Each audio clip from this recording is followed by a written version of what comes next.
오늘 주시는 말씀 같이 보겠습니다. 에베소서 5장 15절부터 21절까지 우리 한 절씩 교독하겠습니다. 에베소서 5장 15절부터 21절까지입니다. 자, 저와 한 절씩 교독합니다. 그런즉 너희가 어떻게 행할지를 자세히 주의하여 지혜 없는 자같이 하지 말고 오직 지혜 있는 자같이 하여 세월을 아끼라. 때가 악하니라. 그러므로 어리석은 자가 되지 말고 오직 주의 뜻이 무엇인가 이해하라. 술 취하지 말라. 이는 방탕한 것이니 오직 성령으로 충만함을 받으라. 시와 찬송과 신령한 노래들로 서로 화답하며 너의 마음으로 주께 노래하며 찬송하며 범사에 우리 주 예수 그리스도의 이름으로 항상 아버지 하나님께 감사하며 다같이 그리스도를 경외함으로 피차 복종하라. 아멘. 여러분, 이번 주일이 성령 강림 주일입니다. 그러니까 이 기독교 캘린더를 보면은 예수님의 그 부활 사건이 있은 후 40일 후가 이제 오순절, 그 성령이 임하신 그 오순절 날을 기념하는 날이기 때문에 사실 그 날이 이번 돌아오는 주일이 됩니다. 5월 31일. 그래서 성령 강림 주일을 맞이하는 이때에 저와 여러분들이 오늘 이 금요일 날 성령 강림 주일을 사실 맞이하면서 또 맞이하는 교회와 한국 교회를 축복하면서 우리가 이제 함께 성령 충만한 삶으로 나갈 수 있기를 원하면서 오늘 설교 제목을 성령 충만한 삶으로라고 한번 지어보았습니다. 성령 충만함. 여러분, 성령이 오셨다는 것은 이제 우리가 성령의 이제 보편적으로 임하신 시대가 열리며 예수를 믿는 모든 사람들이 성령님과 동행할 수 있는 축복의 나날들이 열렸다는 것입니다. 근데 거기서 우리가 스톱하는 것이 아니고 더 나아가 이제 성령이 우리에게 오셔서 성령이 우리 안에 내재하시는 것은 맞는데, 그리고 고린도전서 12장 3절을 보니까 이 성령이 아니면은 예수를 주라고 시인할 사람이 없다고 합니다. 그러니까 예수를 시인하는, 예수를 믿는 모든 사람들이 사실 성령을 받은 사람들이에요. 성령이 우리 안에 계시다는 것입니다. 이미 허물과 죄로 죽은 우리가 성령의 도우심이 아니면, 성령의 임재가 아니면 예수님도 믿을 수 없고 고백할 수도 없다는 것을 우리가 꼭 기억하면서 예수 믿는 것 자체가 우리가 성령을 받았구나, 이것을 이제 깨달아야 되는 것이에요. 자, 그런데 이렇게 성령이 우리 안에 오시어서 우리로 하여금 예수를 믿게 하고 예수님을 인정하게 하는 것에 끝나지 말고 성령 충만한 삶을 또한 살 수 있도록 우리에게 한 단계 더 들어갈 수 있는, 더 깊이 들어갈 수 있는 길을 하나님께서 열어주신 것입니다. 그래서 저와 여러분들이 이제 성령 강림 주일을 맞이하여서 그냥 성령님이 계시다는 것을 단순히 인정하는 것이 아니라 성령 충만한 삶을 이해하고 추구할 수 있는 사람들이 반드시 되어야 되겠지요. 맞습니까? 성령님께서 강림을 하셨는데 그냥 성령님을 인정하는 것으로, 그냥 단순히 아는 것으로 끝난다면 그건 너무나 안타까운 것이죠. 성령님을 우리가 깊이 알고 깊이 동행하며 성령 충만한 성령의 지배를 받으면서 살 수 있어야 합니다. 요사이 이제 우리가 앞서 행하시는 성령님이라는 그 시리즈 설교를 이제 주일날 계속 사도행전에서 듣고 있는데, 사실 이제 앞서 행하시는 성령님을 초대교회가 그냥 바라본 것이 아니죠. 그냥 그분을 인정하신 것이 아니죠. 그냥 그분과 함께 우리는 교회로서 이제 사역을 하는구나, 그 정도 이제 머리로 깨닫고 신앙 고백으로 고백하는 것 정도로 끝난 게 아닙니다. 그 성령님과 깊이 동행하면서 성령 충만함으로 살았던 것이죠. 이게 이제 초대교회의 키가 되었던 것이죠. 그래서 저와 여러분들이 이제 성령의 보편적으로 역사하시는 성령 시대가 시작된 것은 맞는데, 그 자리에서 남아있지 말고 성령 충만함을 향하여서 우리 함께 나아갈 수 있기를 예수님의 이름으로 축원합니다. 자, 그래서 오늘 이제 저녁에는 성령 충만함을 우리가 추구하기 위해서, 그러한 삶을 살기 위해서 우리의 어떠한 삶의 모습이, 마음의 자세가 중요한가, 그러니까 성령 충만함과 우리의 삶은 어떻게 가는 것인가? 여러분, 성령 충만함을 이렇게 비인격적으로 생각하면 안 됩니다. 그냥 우리가 뭐 열심히 뭐 1시간, 2시간 기도하다 보면 갑자기 성령이 임하실 것이고, 그러면 뜨거워질 것이고, 뭐 방언도 하게 될 것이고, 여러분, 우리가 그 정도로 보통 성령 충만함을 그렇게 생각을 하는데, 그것은 굉장히 성령님을 이 비인격적으로 생각하는 것이에요. 그렇죠? 성령은 이미 임하신 분입니다. 이미 오신 분인데, 이제 그분이 우리 안에 이제 갑자기 우리가 막 뜨겁게 기도한다고 오셨다가 또 떠나셨다가 그게 아닙니다. 구약 시대는 그랬지만 이제는 한 분 오신 분이 영원히 계시는 분이에요. 근데 중요한 것이 성령의 지배를 받는 것, 통치를 받는 것, 그래서 성령 충만한 삶을 사는 것, 이것을 우리가 이제 좀 인격적으로 이해를 하고, 또 인격적으로 이해하기 위해서는 우리의 삶이 어떠한 밭이 돼야 되는가, 성령님께서 이렇게 지배하실 수 있는, 통치하실 수 있는 그러한 하나님의 집이 돼야 되는데, 그러한 사람이 되려면 어떠한 모습으로 살아야 되는가, 이것을 오늘 보고 싶은 것이에요. 자, 이것을 우리가 구체적으로 보기 전에 성령의 내재함과 성령 충만함의 이 차이점을 잠시 우리가 이해를 해야 됩니다. 성경적으로. 자, 믿는 사람들에게 성령님이 보편적으로 임했다, 성경 안에서 좀 보기를 바라는데, 요한복음 16장 14절에 예수님께서 이렇게 제자들에게 14장 16절에 이렇게 그 말씀을 하십니다. 우리 한번 같이 읽어볼까요? 내가 아버지께 구하겠으니 그가 또 다른 보혜사를 너희에게 주사 영원토록 너희와 함께 있게 하리니. 분명히 여기서 예수님이 이제 떠나시기 전에, 제자들과 작별하시기 전에 제자들에게 주신 약속입니다. 내가 반드시 떠나면서 너희를 고아로 놔두지 않는다. 내가 반드시 아버지께 구하겠으니 아버지께서 또 다른 보혜사, 지금까지는 내가, 예수님이 이제 보혜사, 우리를 컴포트해 주시고 인도하시는 역할을 하셨지만 또 다른 보혜사, 곧 다른 카운슬러, 성령을 너희에게 주사 영원토록 너희와 함께 하리라. 영원히 같이 계시는 분은 오직 하나님이시거든요. 그렇죠? 사람은 다 죽습니다. 뭐 이만희가 요새 뭐 자기가 뭐 보혜사라 그러는데 천만에요. 이제 언젠간 죽을 사람이에요. 이 세상에서 뭐 자기가 이런 식으로 얘기했다가 죽은 사람 다들 죽었어요. 영원히 계시는 분 오직 하나님이신데, 이제 그 또 다른 보혜사, 영원히 오셔서 우리를 카운슬링 하시며 인도하실 성령님을 이제 보내주시겠다. 이게 예수님의 약속이고요.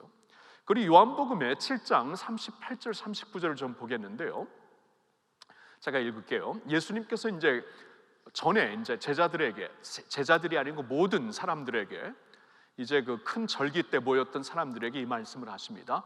나를 믿는 자는 성경의 이름과 같이 그 배에서 생수의 강이 흘러나오리라 하시니, 그 다음 구절, 이는 그를 믿는 자들이, 보셨나요? 그를 믿는 자들이 받을 성령을 가리켜 말씀하신 것이라.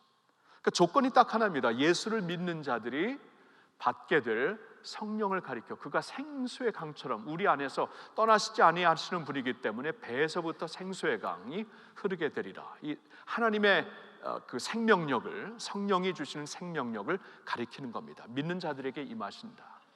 자, 에베소서 1장 13절에는 이런 말씀이 있습니다. 같이 읽어볼게요.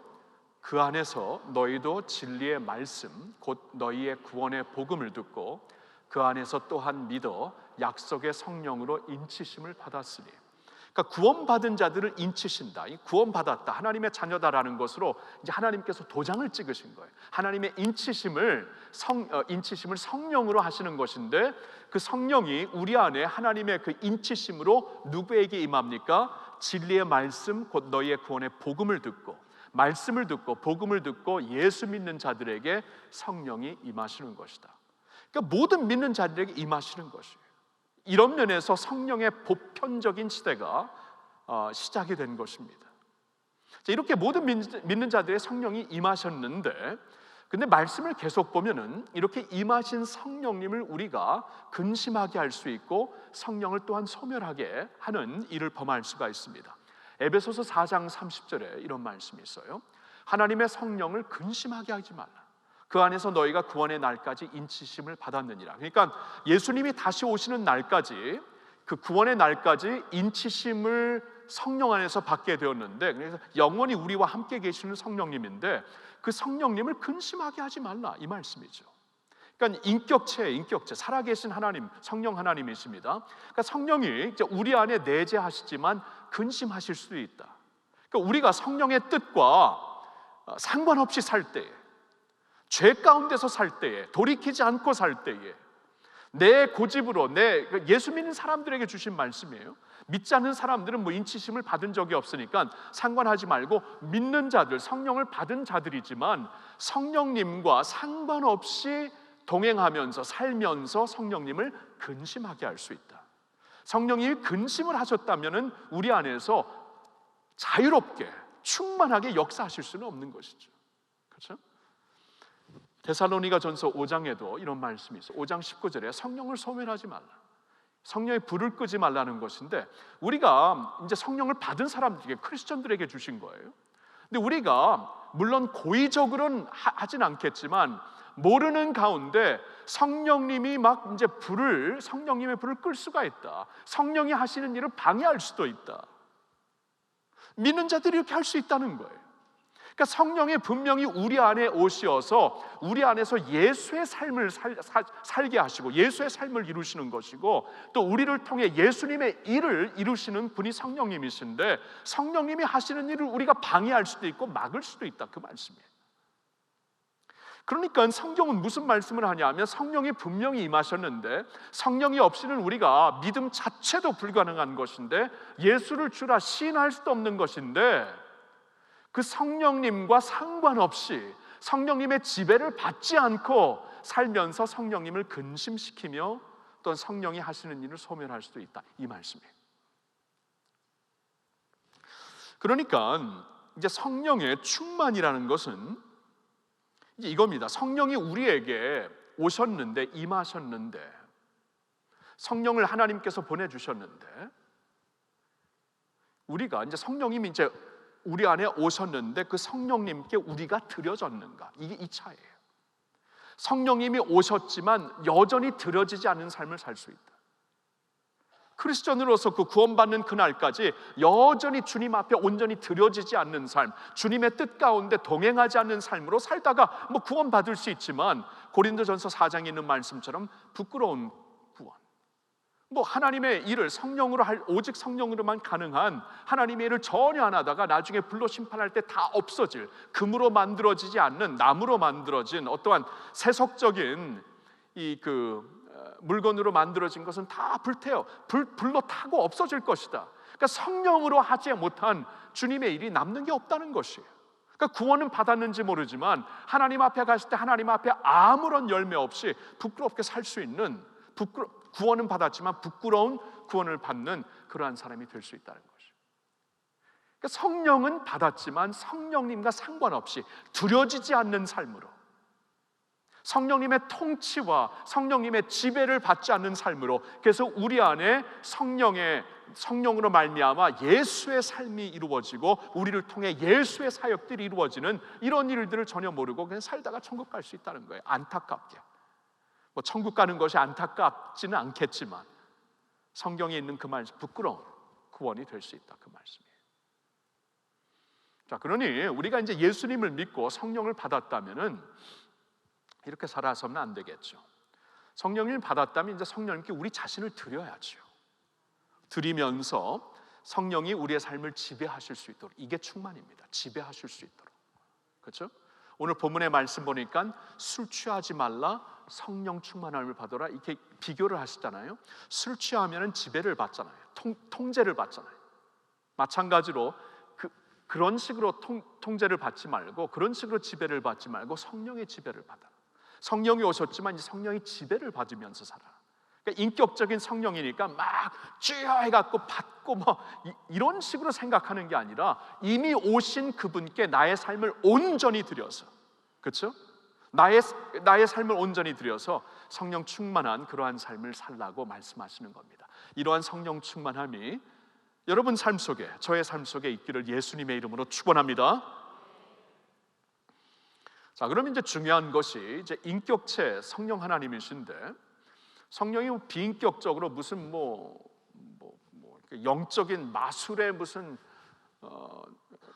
무슨 기도문을 했다고 성령이 임하시고 그런 뜻이 아니에요. 그렇죠? 성령은 이미 임하신 인격체이신데, 그러면 그분이 우리 안에서 마음껏 통치하시며 마음껏 지배하실 수 있도록 우리가 이제 성령님께 자신을 드려야 되는데, 그 모습이 어떠한 모습인가? 그 모습을 알아야 이게 이제 성령 충만한 삶이 되거든요. 그래서 오늘 4가지로 좀 보겠는데요. 첫째로는 내려놓는 삶입니다. 내려놓는 삶이에요. 여러분, 이건 당연한 것인데 우리가 생각을 이렇게 안 하고 그냥 성령 충만을 추구할 때가 있어요.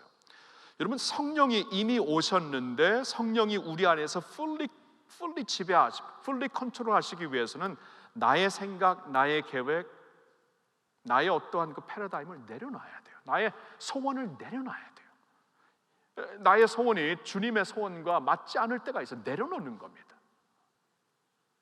여러분, 이 스가랴 4장 6절, 힘으로도 능으로도 아니 되고 오직 성령으로 된다. 그게 무슨 말씀이에요? 힘과 능력을 내려놓으라, 그 말씀이죠. 너의 힘과 능을 내려놔야 오직 성령으로 역사하신다, 그 말씀이죠.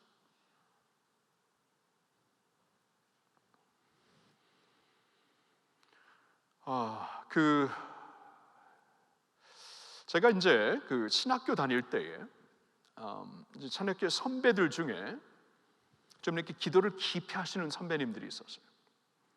그래서 이제 그분들에게 좀 기도하는 것을 배웠는데요. 열심으로 기도했지만 그분들을 통해 배운 굉장히 좀 중요한 기도의 어떠한 그 모습이 하나 있었습니다. 산에 가서 이제 같이 기도를 하면서 막 기도를 하는데, 제가 막 한국식으로 열정적으로 막 기도하고 막 주먹을 잡고 쭉 하는데, 그러한 저의 모습을 보더니 한 분이 이렇게 다가와서 그냥 소프트하게 저희 주먹을 이렇게 펴시더라고요. 펴고 그냥 펴서 이렇게 주님 앞에 기도하게 하시는데, 그냥 굉장히 소프트하게 한 10초 정도 그렇게 해주시고 이렇게 가서 자신의 기도를 했는데, 저한테는 큰 교훈이 되었습니다. 내가 잡고 있는 것을 내려놓는 것이 기도이구나. 막 잡고 쭉 이걸 해주셔야죠. 주님 반드시 해야죠. 막 이렇게 기도하는데 싹 와서 그냥 아무 소리 안 하고 손을 피시고 손을 이렇게 주님 앞에 올려드리게 하고 그냥 가시더라고요. 저한테는 참 오랫동안 남은, 아직까지도 여운이 남는 그러한 그 기도의 어떠한 교훈이었습니다. 내려놓는 것이구나. 여러분, 그 제자들이 사도행전 1장에 보면 이제 예수님께서 성령을 기다려라, 약속한 성령을 기다려라 했을 때 예수님이 사실 가장 먼저 하시는 것이 내려놓으라는 것이에요. 이게 이제 구체적으로 말씀은 안 하지만 사도행전 1장의 그 말씀을 자세히 보면은 이것부터 예수님께서 다루십니다. 오늘 제자들이 열정이 대단했거든요. 이제는 이스라엘의 회복이 왔다. 이제는 하나님의 나라가 임한다. I know, we know 하면서 막 주님께 열정을 가지고 막 주의 나라를 잡는 것처럼 막 이렇게 잡으면서, 이제 조금 전에 제가 사용했던 표현을 다시 한번 이용한다면 이때죠. 주여 믿습니다. 주님께서 딱 손을 피게 하세요.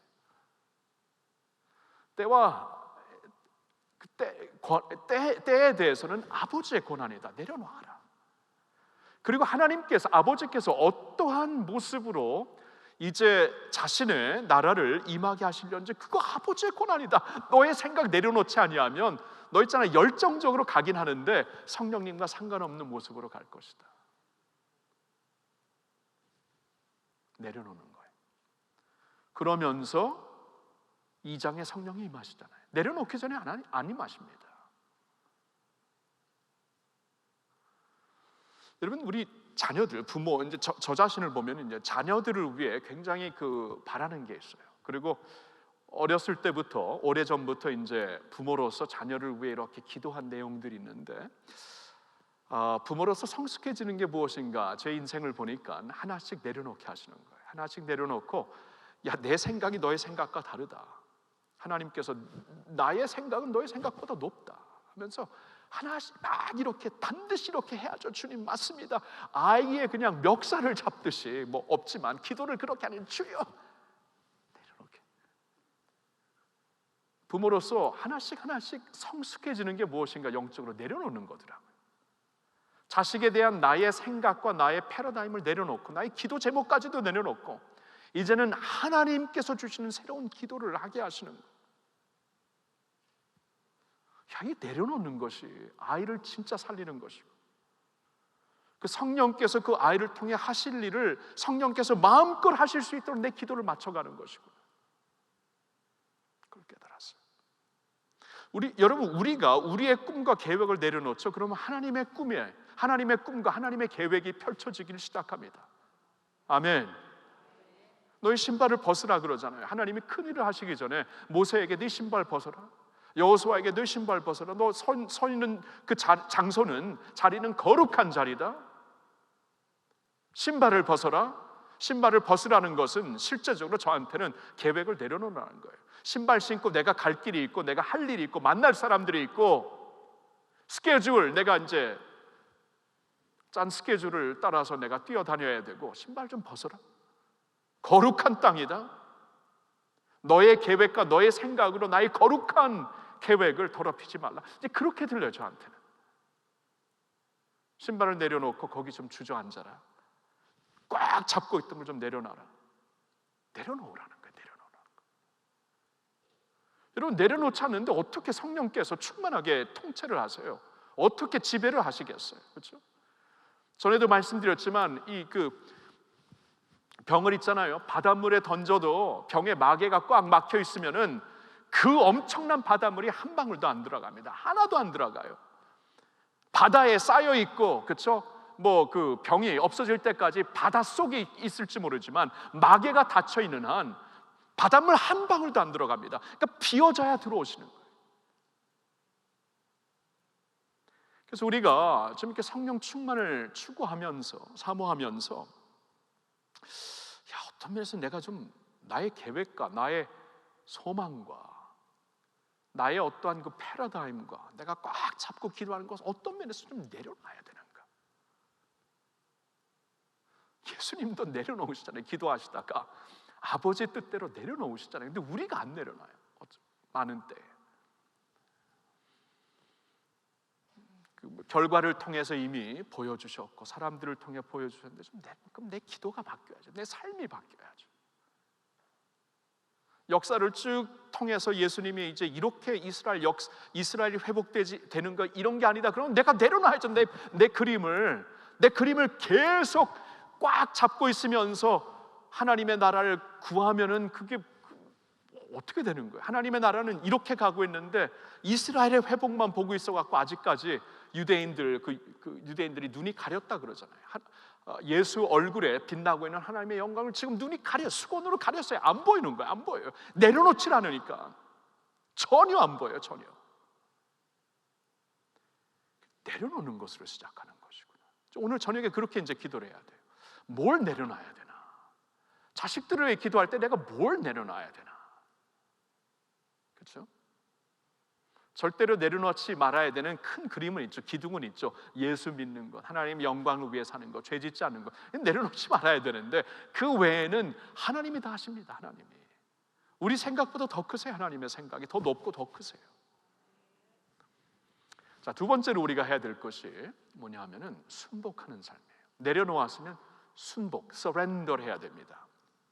굴복을 해야 돼요. 주님께 순복을 해야 돼요. surrender.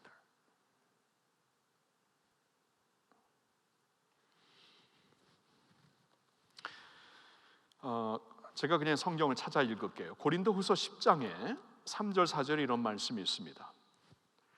우리가 육신으로 행하나 육신에 따라 싸우지 아니하노니 우리의 싸우는 무기는 육신에 속한 것이 아니요 오직 어떤 견고한 진도 무너뜨리는 하나님의 능력이라 모든 이론을, 우리의 생각이죠, 모든 이론을 무너뜨리며 하나님 아는 것을 대적하여 높아진 것을 다 무너뜨리고 모든 생각을 사로잡아 그리스도에게 복종하게 하나니.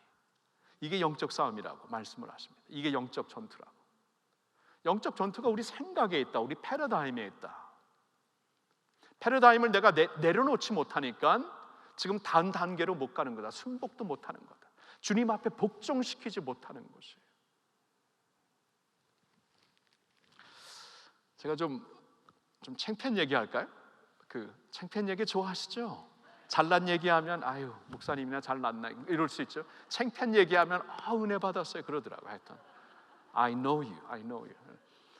제가 이제 우리 교회 처음 왔을 때 첫 해 이제 그 특세를 하면서 우리 자녀들을 위해 기도를 했는데 그때 뭐 대단했습니다. 뭐 한 3시간을 했어요. 매일 그렇게 했는데 오늘 그 이은진 집사님 기억나세요? 그 남편이 하인이 독일 분이고 그분이 이제 그때 여기 계셨는데 그분이 자녀를 데리고 올라와서 이제 여러 정신이 없죠. 막 기도하는데 이제 이은진 집사님이 이제 그 둘째 딸을 위해 기도를 부탁하는데 이제 어떻게 무슨 기도해 했더니 뭐요? 그래 어떻게 기도할까 했더니 아토피를 위해 기도해야 돼. 아토피.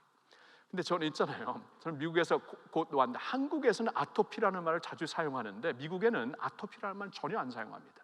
그러니까 아토피가 그렇게 흔하지도 않고 보통 아토피가 있으면 그냥 스킨 디지즈라고 하던가 아니면 조금 더 테크니컬한 단어를 사용하면 엑시마라고 그래요. 엑시마라고 그러는데 아토피라는 말 들어본 적이 없어요. 근데 그래서 제가 아토피를 위해 기도하라 그래서 저는 얘가 이제 아버지가 독일 분이잖아요. 약간 이제 그 믹스돼 있고 그래서 얘 이름이 아토피인 줄 알았어요. 진짜로 아토피를 위해 기도해 주세요. 그래서 내가 알겠어요 하면서 아토피를 위해 얼마나 기도해 아토피를 축복하시고 아토피를 그냥 번영하게 막 축복하고 기도했는데 그러고 그냥 너무 바쁘니까 막 줄이 섰으니까 그러고 보냈어요. 아토피를 축복하는 기도를 했어요. 제가 얼마나 열정적으로 했는지. 와. 근데 나중에 이걸 알고 나니까 얼마나 죄송한지 이거 오래 후에 그때는 이분도 벙쪘는지 그냥 기도하고 그냥 다음 기도하고 막 아토피를 위해 기도했어요. 제가 얼마나 열정적으로 침 튀기면서 기도했는지. 와, 여러분 그러니까 우리가 그렇게 살 수 있다는 거예요. 우리가 이게 있잖아요. 아토피를 위해 기도하면 물론 이제 하나님께서 동기를 아시고 하셨겠지만 이걸 조금 더 우리가 구체적으로 심각하게 본다면 우리가 그렇게 살 수 있어요. 그러니까 열정적으로 주의를 하면서 도리어 주의 일과 상관없는 일을 하는 거예요. 지금 우리가 사도행전을 보면서 그걸 보지 않습니까? 막 주의 일이 막 터지고 있어요. 부흥도 되고 있고 신나게 막 나가고 있는데 하나님께서 스톱시킵니다. 스톱. 이래서는 안 된다 교회가. 그래서 아나니아와 삽비라 사건 6장의 이 헬라파와 히브리파들의 그 갈등을 통해서 하나님께서 스톱을 시켜요. 그러니까 우리가 보기에는 그 열정이고 잘 나가는 것이고 부흥이고 잘 되는 것인데 하나님께서 스톱을 시키세요.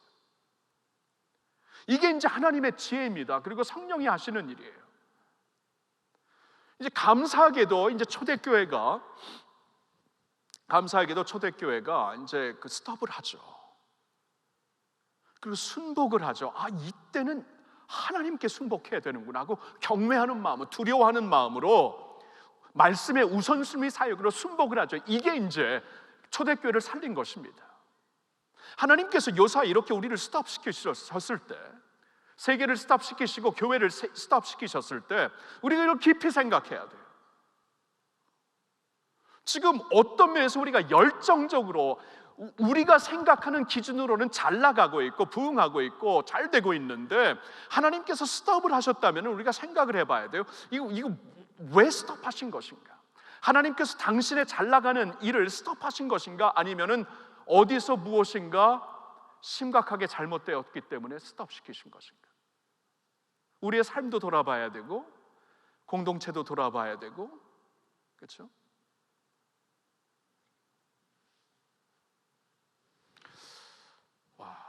그래서 이 성령 충만이라는 것이 있잖아요. 그냥 열심히 기도하고 뜨거워진다고 여러분 그렇게 빈격적으로 성령의 역사를 생각하시면 안 됩니다. 성령이 내 안에서 통치를 하시려면, 지배를 하시려면 내가 내려놓은 다음에 이제 그분께서 이제 하시는 일에 내가 순복을 해야 돼요. 순복. 이게 아니구나 빨리 깨닫고 순복하는 거예요. 성령이 교회에게 하시는 말씀을 들어야 돼요. 교회가 안 듣고 있어요. 요한계시록을 보니까 안 듣는 건지 못 듣는 건지 전혀 상관없이 가고 있어요. 그러니까 칭찬받는 교회보다 이 경책을 받는 질책을 받는 교회들이 더 많아요. 그렇죠? 7교회 중에 5교회가 질책을 받자. 하나님, 주님께서 이건 아니다 하고 7개 중에 두 교회만 하나님께서 인정을 하십니다. 그러니까 근데 그 7개를 잘 보면 잘 나갔어요. 이제 그게 이제 문제죠. 오늘날로 말한다면 오늘날 다른 교회들이 가서 이렇게 배우고 싶어하는 교회일지도 몰라요. 근데 하나님께서 아니라고요. 이건 내가 도리어 뱉어내겠다 그러시잖아요. 토해내겠다. 이 굉장한 말씀이죠. 그러면 우리가 우리 생각대로 우리의 열정으로 잘 된다고 충분히 생각할 수 있구나. 빨리 내려놓고 순복을 해야 되겠다. 그러니까 성령이 교회에게 하시는 말씀이 무엇인가 이것을 듣고 우리가 따라야 된다. 순복을 해야 된다. 이 순복이에요. 순복. 이 submit하는 겁니다. 복종하는 거예요. 굴복하는 거예요.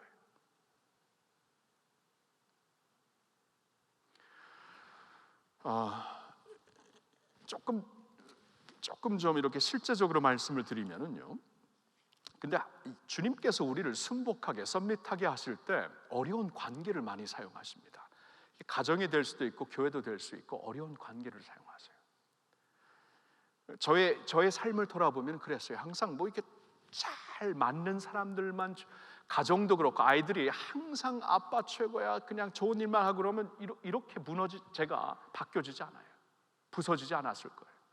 교회도 뭐 항상 뭐 이렇게 평안하고 평탄하고 마음 다 맞고 그러면은 깨어 있을까요? 굉장히 교만해졌을 것 같아요. 어려운 관계를 허락하십니다. 그래서 오늘 본문에서도 이 성령 충만함을 받으라는 이 말씀, 에베소서에서도 그 5장 21절에 그리스도를 경외함으로 피차 복종하라 이렇게 나와요. 성령 충만한 말씀 있는 그 문맥에서 그리스도를 경외하는 마음으로 피차 복종하라. 이게 힘들다는 거예요. 그렇죠? 근데 서로 복종하면서 우리가 주님께 순복하며 복종하는 것, 그리스도를 경외하는 것을 배워나가는 것이다. 여러분 가정에 지금 어려운 관계가 있다고 한탄만 하지 마시고요. 교회 생활을 했을 때 좀 어려운 관계가 있다고 한탄만 하지 마시고 하나님의 지혜를 보셔야 돼요. 그래서 가정을 허락하시고 그래서 공동체를 허락하신 것입니다. 잠언서 27장 17절을 보니까 철이 철을 깎듯이 사람이 자기 친구의 얼굴을 빛나게 한다. 사람을 통해서 우리를 주님께서 연단시키고 빛나게 하시는 거예요. 그러면 주님께 순복을 배우는 것을 우리 좀 실제적으로 생각하면은 허락하신 가정과 믿음의 공동체 안에 어려운 이 피차 복종하기 어려운 관계를 생각하면서 거기서 복종을 하세요. 그러면 그리스도를 경외하게 된다. 그 말씀을 주시고 있어요. 하여튼 우리의 어떠한 그 생각과 우리의 어떠한 그 패러다임을 고집하면서 그 열정이 곧 하나님을 향한 열정이라고 생각하는 것은 큰 오류입니다. 예수님도 그렇게 안 사셨어요. 하나님이신데 우리에게 아들로서 인간의 몸을 입고 오신 주님으로서 우리에게 교훈을 보여주신 거예요. 너희들도 기도하다가 이렇게 아버지의 뜻에 순복하는 대로 가라. 너희들도 살다 보면은 주님께서 이렇게 다른 쪽으로 인도하실 때가 있고 순복해라. 그 말씀이에요. 그래야 우리가 성령께도 순복하고 그리스도를 경외하며 사는 것입니다. 아멘입니다. 세 번째로 정결한 삶이에요. 정결한 삶. 여러분 성령이 왜 근심을 하십니까? 죄 때문에 근심을 하시는 거예요. 죄 때문에. 우리가 순종하지 않고 살기 때문에 근심을 하시는 거예요. 그래서 성령이 우리 안에 기쁨으로 역사하시고 fully 역사하시는 성령님이 우리 안에 통치하시고 지배하시는 삶을 우리가 원한다면은 정결한 삶을 살아야 돼. 순종하는 삶을 살아야 돼. 자, 그런데 완벽한 사람이 어디 있어요? 완벽한 사람 없잖아요. 다들 실족하고 다 무너지잖아요. 근데 중요한 것은 무너지고 실족하는 것을 주님이 모르시는 게 아니죠. 무너지고 실족하는 가운데서 정결한 삶을 살 수 있는 길을 열어주셨잖아요. 보혈의 은혜로 열어주셨잖아요. 그러니까 우리가 계속해서 하나님의 그 보혈의 은혜, 십자가의 은혜를 생각하면서 주님, 주 은혜 아니면 살 수 없습니다. 그 은혜를 붙잡으면서 십자가 보혈을 붙잡으면서 주님 앞에 나와 깨끗이 씻음을 받고 정결한 모습으로 정결한 삶을 살아야 성령께서 우리 안에서 근심하지 않고 역사하시는 줄로 믿습니다. 여러분, 하나님의 사람, 성령의 사람 다윗을 한번 생각해 보세요. 다윗이 있잖아요. 다윗을 보면은 진짜 엄청난 실수 많이 저지른 분입니다. 그렇죠? 뭐 이렇게 뭐 간음죄, 뭐 살인죄, 모르겠어요. 이렇게 완벽하지 않아도 간음죄, 살인죄는 뭐 겉으로 나타난 뭐 간음죄, 살인죄 안 졌거든요. 훨씬 더 많은 죄를, 더 심각한 죄를 진 그런 인물이에요. 그리고 사무엘하 24장 그 마지막 장을 보면은 하나님 앞에 굉장히 거만해져서 졌던 그 다윗의 모습이 보입니다. 그러니까 사람을 너무나 이렇게 신격화시키지 말라고 그러신 다윗의 마지막 모습이 사무엘하 24장이니까 왕창 무너진 모습이에요. 하나님의 뜻과 전혀 상관없이 인구조사를 하면서 하나님의 마음이 너무나 그때 실망하고 아프셔서, 이것은 또한 큰 죄악이었기 때문에 가만 놔두면 온 나라가 죽을 수밖에 없기 때문에 회개를 일으키시려고 전염병으로 주십니다. 전염병이 그때 심각하게 들었잖아요. 수만 명이 죽었잖아요. 다윗의 인생이 그렇게 끝나요. 어떻게 성경을 보면, 그러니까 사람을 너무나 신격화, 그러면 항상 우리는 이렇게 실족하게 돼 있다, 그 말씀이에요. 다윗의 그 마지막 모습을 보면서도 와, 저 정도로 실족한 사람인데 어떻게, 그런데 이제 중요한 것은 하나님이 다윗을 내 마음에 합한 자다, 유독 다윗을 가리켜서 내 마음에 합한 자가 다윗이다, 성경에 그렇게 나와 있어요. 그렇죠? 근데 여기서 이제 우리가 찾아야 돼. 이게 뭔가? 다윗이 저렇게 무너진 사람이었는데 어떻게 보면 요사이 우리 실족하는 저와 같은 사람 봤을 땐 훨씬 더 심각한 죄를 졌는데, 근데 하나님이 다윗을 기뻐하셨다는 거예요. 유독 그를 내 마음에 합한 자라 그러셨던 거예요. 다윗의 인상을 보니까 그가 있잖아요. 실족하면서 넘어졌지만 정결하게 할 수 있는 삶을 반드시 보고, 우리가 죄를 지면 우린 하나님을 피하잖아요. 그렇죠? 하나님을 낯을 부담스러워하고 피하는데 다윗은 더 철저하게 하나님께로 달려가요. 실족했기 때문에 더 달려가더라고요. 어떻게? 그 보혈의 은혜를 붙잡고. 이게 이제 시편 51편에 너무나 확실하게 나와 있죠. 51편에 몇 구절을 같이 읽겠습니다. 1절과 2절 먼저 같이 읽겠습니다.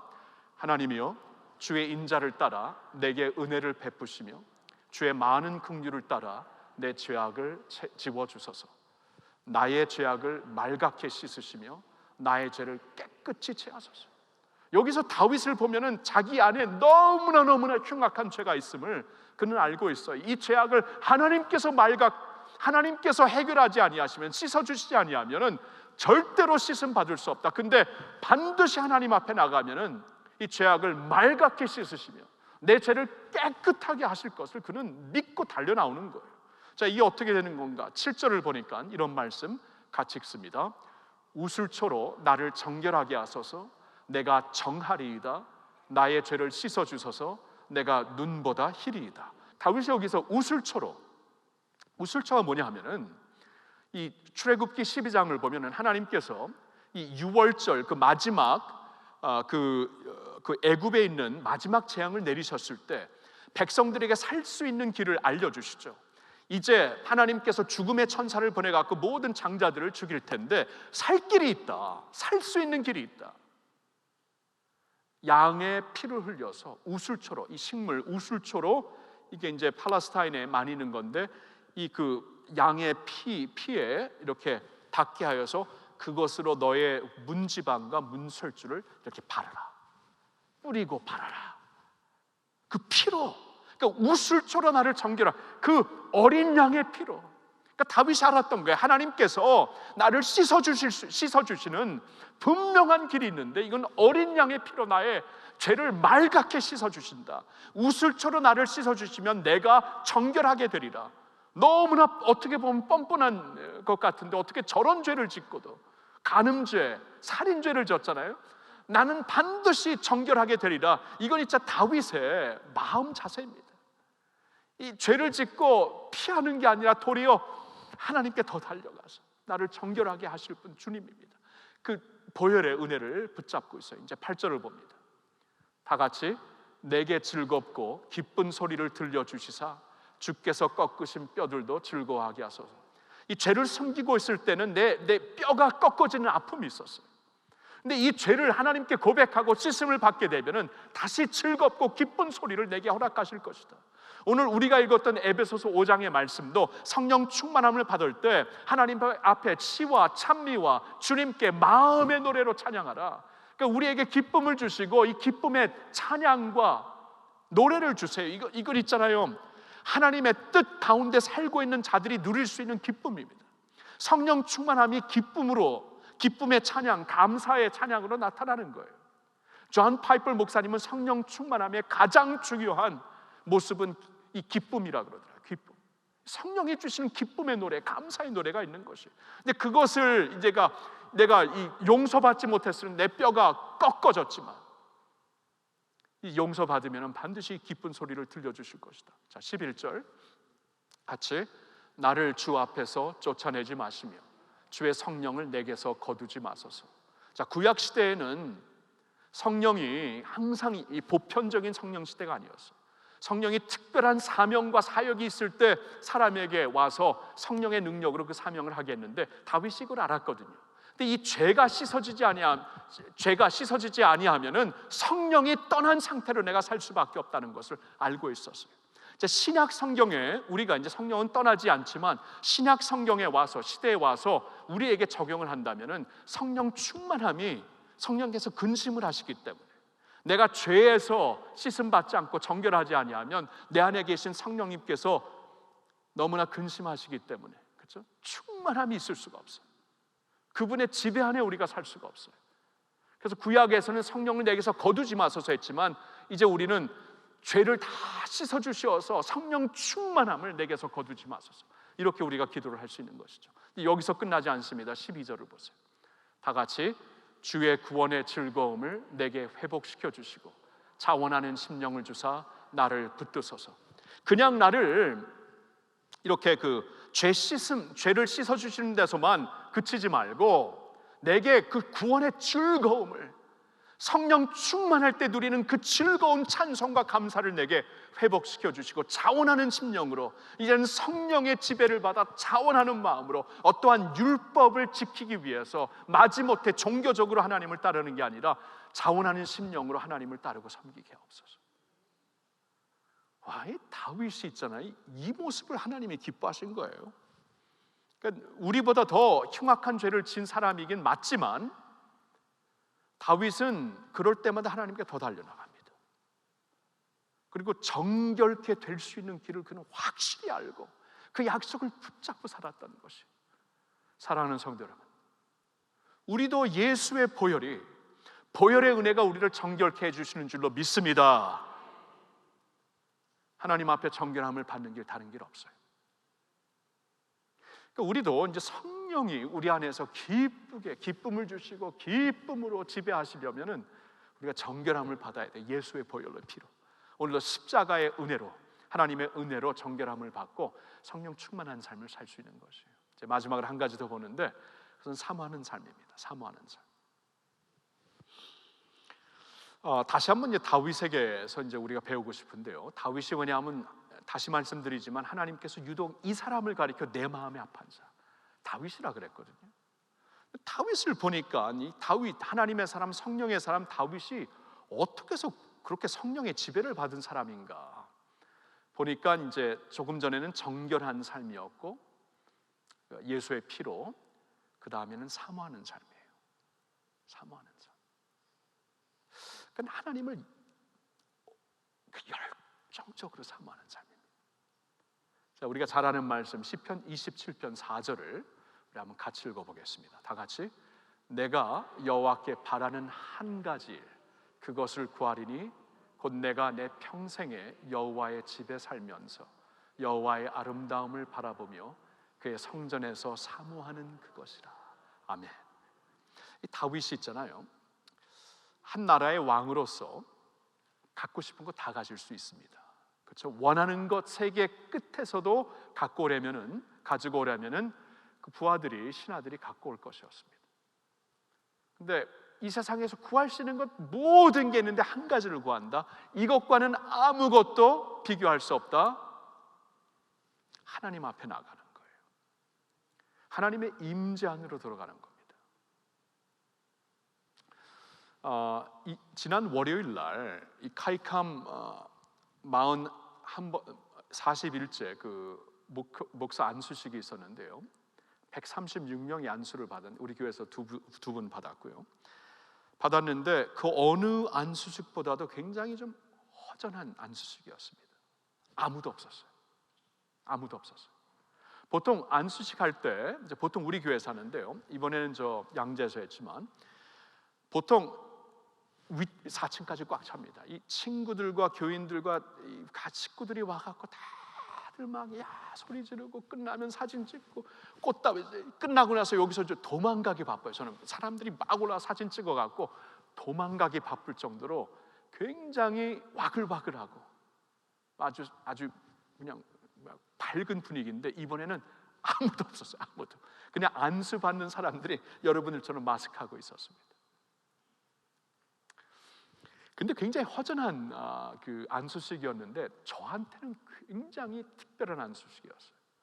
어떻게 보면 은혜가 깊은 안수식이었습니다. 더 어느 때보다도.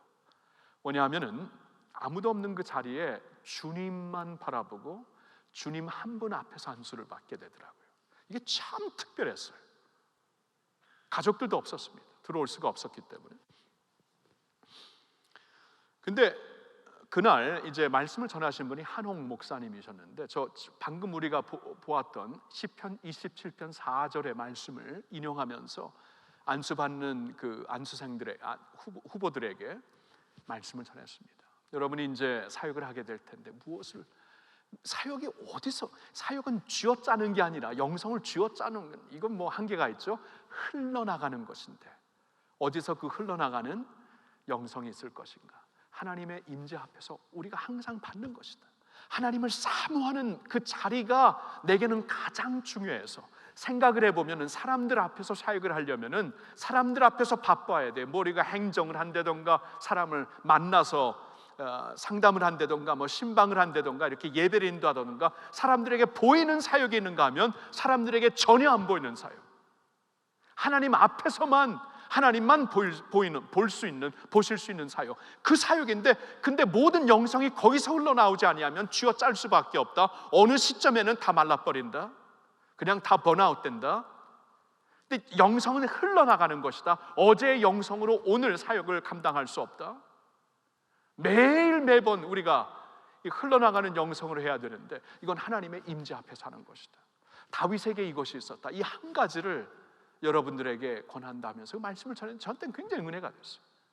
저한테도 굉장히 다가오는 메시지였습니다. 어제의 영성으로 오늘 영성 없는데, 어제 받은 은혜로 오늘 은혜 못 끼치는데, 계속 흐르지 아니하면, 주님의 보좌에서 흐르는 은혜가 없으면은 아무것도 못하는 것인데, 아는 것으로 왕년의 영성으로 쥐어짜서 하려고 하니까 이렇게 힘든 것이에요. 기쁨이 없고. 그런데 이게 흐르는 영성은 성령이 주시는, 내 안에서 생수의 강처럼 흐르게 하리라. 예수님이 그런 말씀을 하셨잖아요. 요한복음 7장에 생수의 강이 내 배에서부터 흘러나오리라. 이것은 믿는 자들에게 주실 성령을 가리켜서 말씀하신 것이다. 이 배에서 흘러나오는 생수, 메마르지 않습니다. 근데 그 메마르지 않는 그 영성이 어디서 나오는 것인가? 하나님을 주목하는, 하나님의 영 안으로 깊이 들어가서 주님과 동행하고 안 보이는 사역을 감당하면서 보이는 사역에 흐르는 영성이 있게 하라. 참 귀한 말씀이죠. 여러분, 아버지들이 있잖아요. 아빠들, 엄마들은 누구의 말에 가장 크게 설득을 받는가 하면은, 그러니까 뭐 아주 그냥 논리적으로 뭐 그냥 척척척 말하는 어떠한 그 전문가들의 말보다도, 뭐 웅변력이 대단한 사람들, 뭐 힘 있는 사람들의 말보다도, 그거는 마지못해 들을지는 모르지만 내 마음을 확 움직이는 것, 내 삶을 확 움직이는 것은 어린아이의 앙 하는 한 소리잖아요. 그렇죠? 앙 하는 한 소리. 그걸 듣자마자 달려가잖아요. 그렇죠? 그러니까 아버지의 마음이 그렇다는 거예요. 앙 하는, 우리가 일을 잘하면 얼마나 잘하겠어요? 우리가 사역을 잘하면 얼마나 잘하겠어요? 초대교회 잘했는데 하나님이 스탑시키잖아요. 그게 중요한 게 아니더라고요. 보니까 하나님께서 진짜 임프레션을 받는 게 앙하는 자녀들의 소리인데, 자녀들의 그 임재인데, 그렇죠? 우리가 하나님의 임재를 구하지만 하나님도 우리의 임재를 구하는 거예요.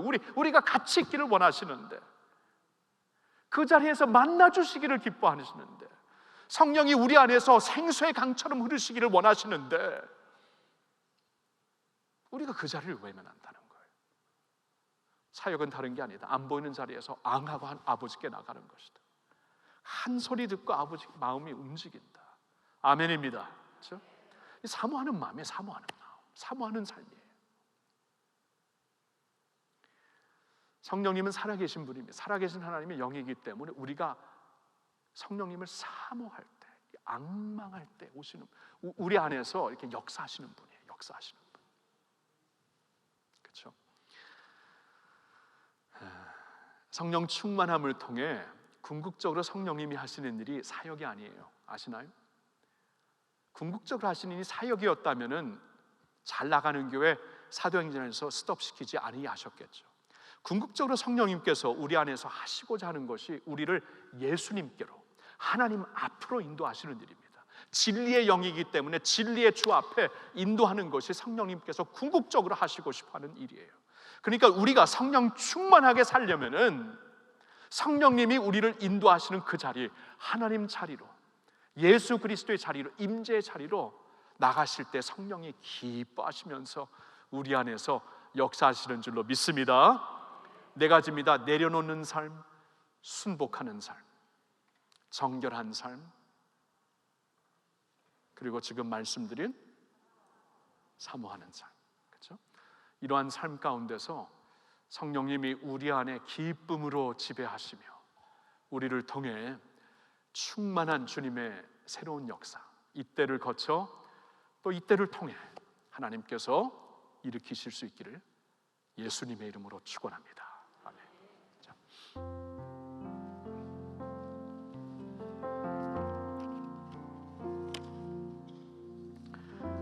주보혈 날 정결케 하고 주보혈 나를 자유케 하니 주 앞에 나 예배하는 이 시간 나의 모든 것을 주께 드리네. 우리 주님 앞에 정결함을 받고 그 보혈로 정결함을 받고 주님 앞에 나와야 합니다. 할렐루야.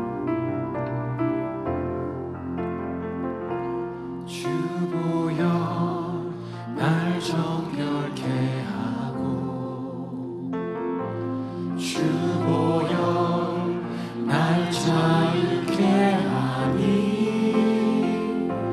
주 앞에 나 예배하는 이 시간 나의 모든 것을 주께 드리네. 주의 손 날 위에 지키셨고 주의 발 날 위에 덮이셨으니 이제는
성령 강림 주일을 앞둔 주님의 자녀들입니다. 우리 주님의 백성들이에요. 주님의 교회가 성령 강림 주일에 가장 올바른 자세로 주님 앞에 나오는 것이 무엇일까? 성령 충만한 삶을 사모하며 성령 충만한 삶을 원하면서 구하면서 나오는 삶이어야 될 줄로 믿습니다. 자, 그러기 위해서는 먼저 주의 보혈로 우리 정결함을 받으셔야 됩니다. 성령 충만함을 사모하는 마음으로 여러분 마음속에 지금 성령님께서 이제 주의 보혈 의지하며 내가 씻음 받아야 될 죄가 무엇인가, 오늘 이 자리에서 주님 앞에 간구합시다. 그리고 지금까지 나의 실족함, 나의 죄악 때문에 하나님의 낯을 피하고 도망갔습니까? 이제는 그러지 마세요.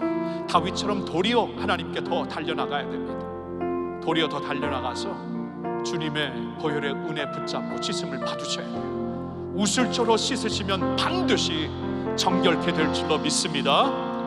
정결함을 받고 주님께서 주시는 기쁜 마음, 찬양의 마음, 감사의 마음 회복되기를 바랍니다. 여러분, 내 마음속에 정말 해결해야 되는 나의 모든 죄악 주님 앞에 주님의 보혈 의지하며 예수님의 은혜 그 약속 의지하면서 우리 기도합시다. 더 이상 외면하지 말고 도망치지 말고 더 하나님 앞에로 나와서 우리 같이 기도하기를 원합니다. 주여 외치고 기도합시다. 주여.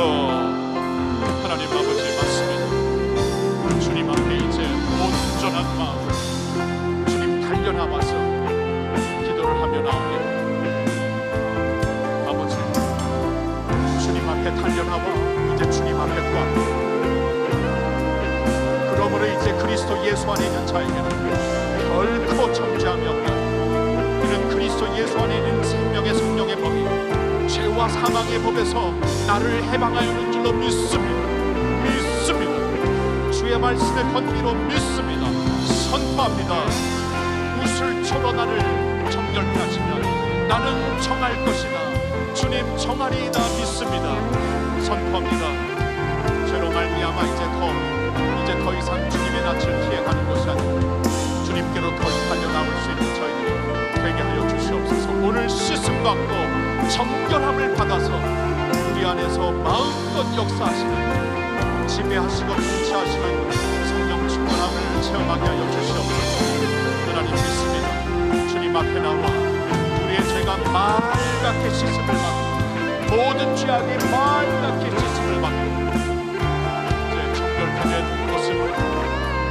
성령님이 우리 안에서 자유롭게 마음껏 운행하시는 역사 있기를 원합니다. 할렐루야 믿습니다. 할렐루야 믿습니다. 감사합니다. 할렐루야.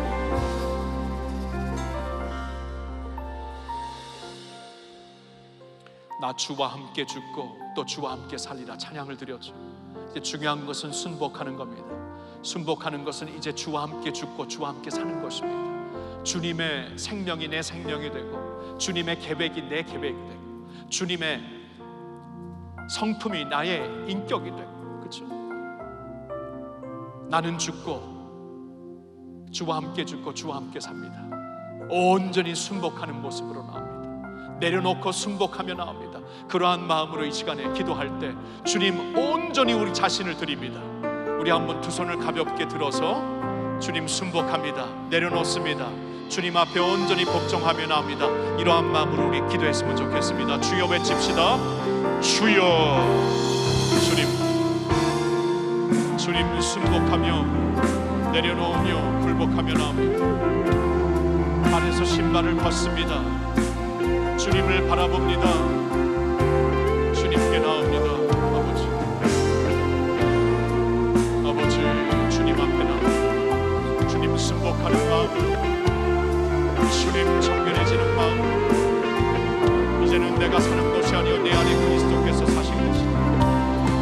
세상이 나에게 십자가에 못 박혔고 나는 세상에 십자가에 대하여 십자가에 못 박혔고 내가 사는 것은 이제 오직 그리스도니 주님 우리 고백하며 나올 수 있기를 원합니다. 하나님 앞에 나옵니다. 주님 앞에 고백하며 나옵니다. 주님 축복합니다. 주님 성축합니다. 나의 뜻이 아니고 주의 뜻이 이루어집니다. 나의 계획이 아니라 주의 계획이 이루어집니다.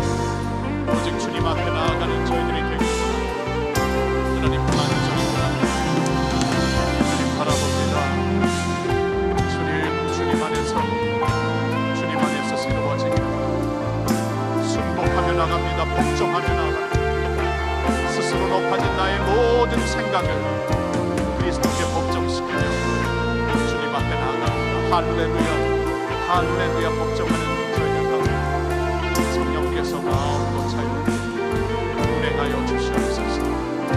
할렐루야, 할렐루야.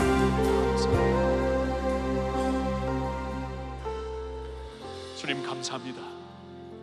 오늘도 주님의 보혈이, 십자가에서 흘리신 하나님의 어린 양의 그 보혈이 우리의 심령에 뿌려질 때, 그 보혈의 은혜가 우리의 삶에, 우리의 영혼에 발라질 때, 주님, 그때 우리는 정결케 되는 줄로 믿습니다.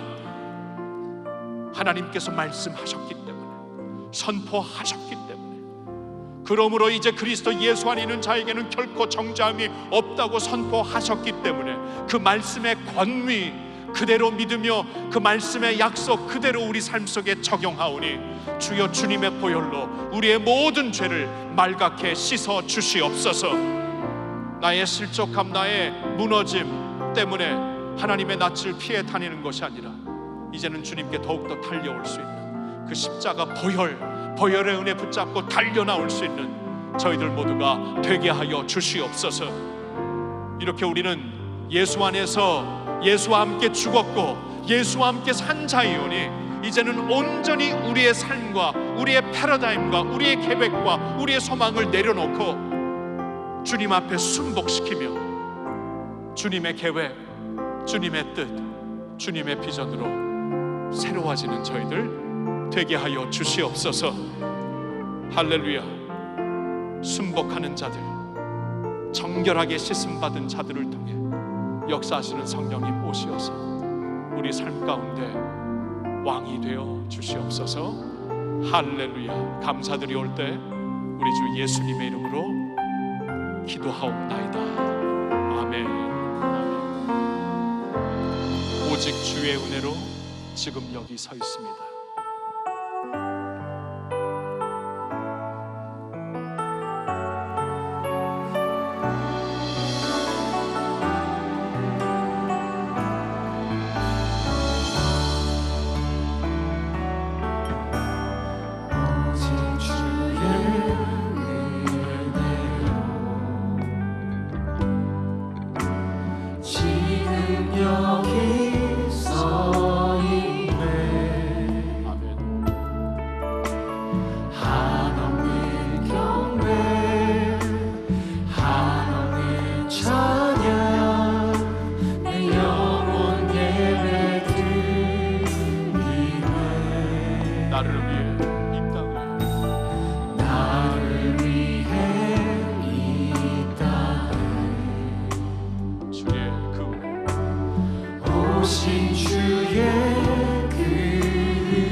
찬양합니다. 주의 날 채우시네. 주의 날 채우시네. 아멘. 주의 보게 하시네. 살아가는 동안 은혜로만 살리 십자가를 주의 날 채우시네.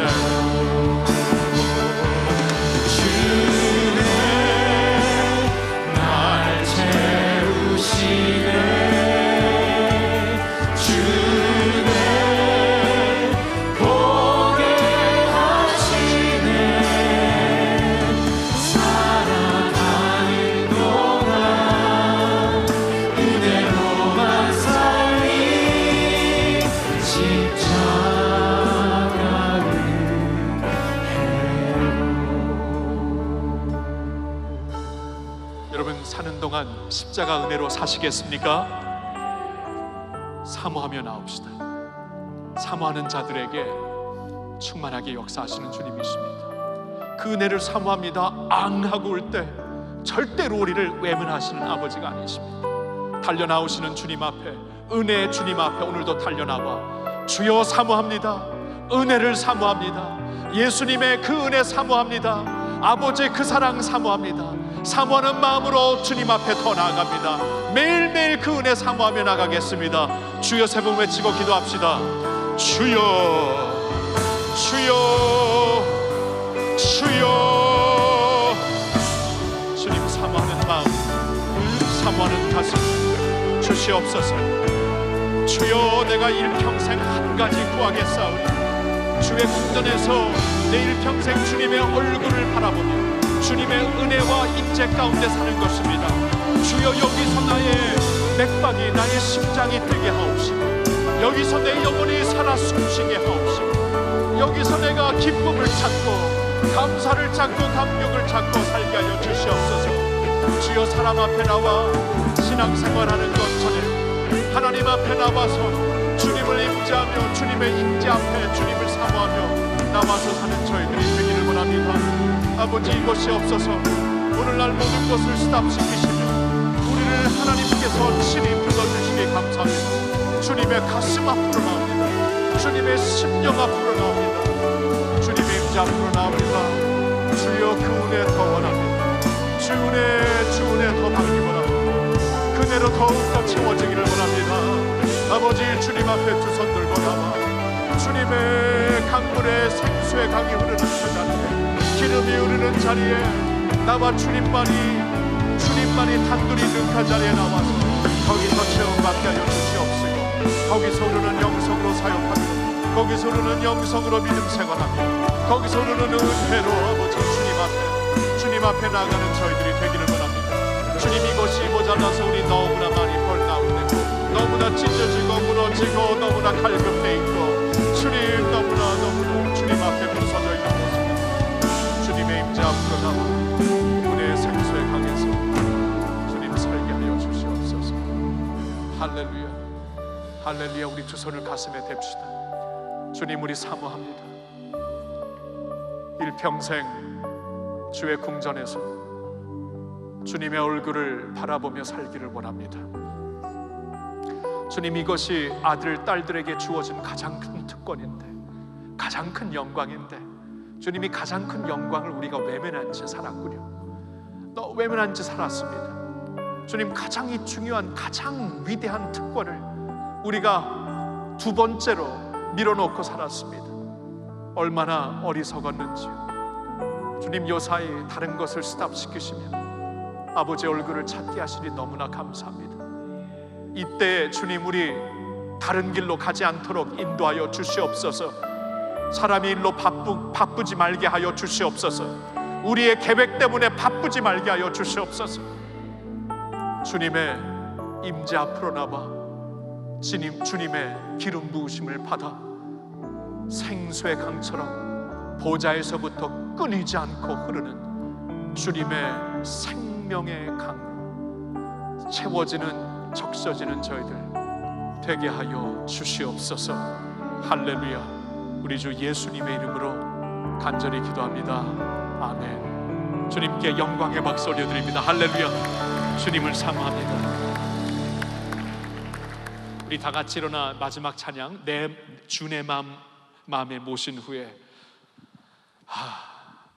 날 주장하시네, 더욱더 주님의 충만하신 임재를 간구하면서 우리 기쁨으로 이 찬양 주님 앞에 올려드립시다.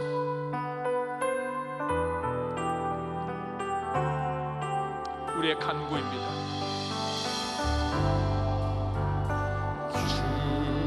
내 맘에 오신 후에 주 날 인도하시네. 주께 내 마음, 주께 내 맘 드린 후에 더욱 섬길수록 더 귀한 처음부터 다시 합니다. 주 내 맘에 오신 후에 주 내 맘에 오신 후에 주 날 인도하시네. 주께 내 맘 드린 후에 더욱 섬길수록 더 귀한 주님, 더 귀한 주님, 더욱 섬길수록 더 귀한 주님, 아멘. 더 사랑할수록 주말 사랑해. 매일 내 맘속에 기쁨 넘치네. 더욱 섬길수록 더 귀한 주님, 주 내 맘에 오신 후에 할렐루야. 주 내 맘에 오신 후에 주 날 인도하시네.